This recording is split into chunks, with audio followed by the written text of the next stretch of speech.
soo dhawaada asxaabta qaaliga ah maanta waxaa idin wadaa basbuusa yar oo macaan keega sameeyaa idin wada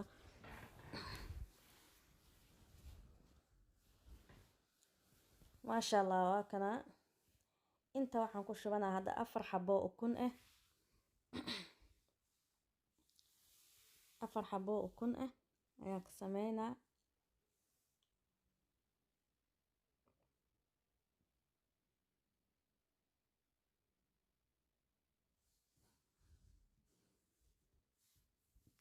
ما شاء الله 4 حبة وكنت سو شيدة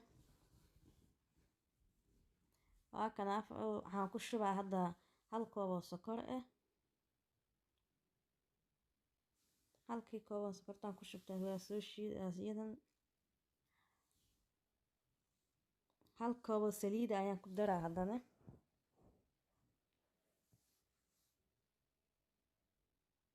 ما شاء الله كان كوب سليدة هذا نكش بقى هذا نكشيدة waxaan kaloo ku darsanayaa hal koob oo yogurt ah yogurtka oo dhanaanka ah waa oo cadaanka ah oo caadiga ah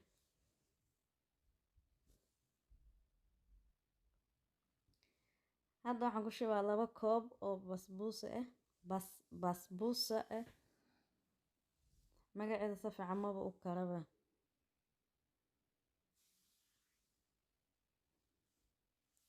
ما شاء الله هذا waxaan kaloo ku shubanaa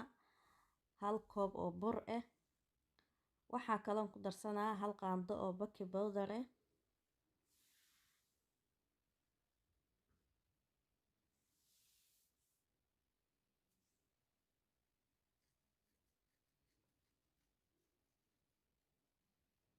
fiican ayaa u soo qasaa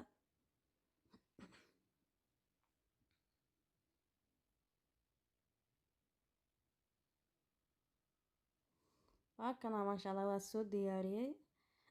dhaladan ayaan ku shubaa hadda foornada la gelinaa ilaa waxa ku jiraysa muddo 40 daqiiqo ah dabkana kor iyo hoos u daarana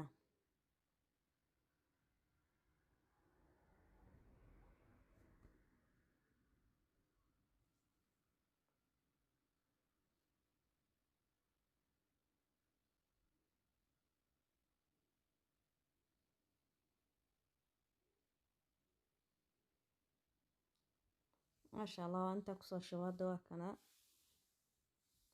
هذا فرندا قشنا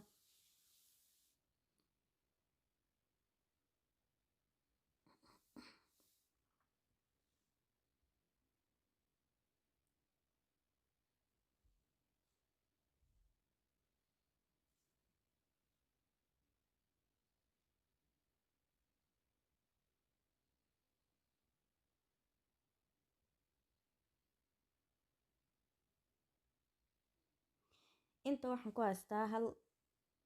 koob oo haaf ah oo sokor ah iyo hal koob oo biyo ah ku darsanaa dabka ayaa saara ilaa iyo 5 daqiiqo inuu ku soo karkaraan waa kana waa soo bixiye kaagi diyaar waa ma sha Allah saan ayaa usoo jarjara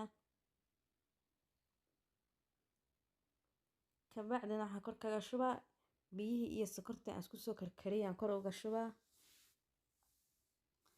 ما شاء الله asxaabta qaaliga ah fiidiyogan ka hesheen like saara share daha comment ka bixiya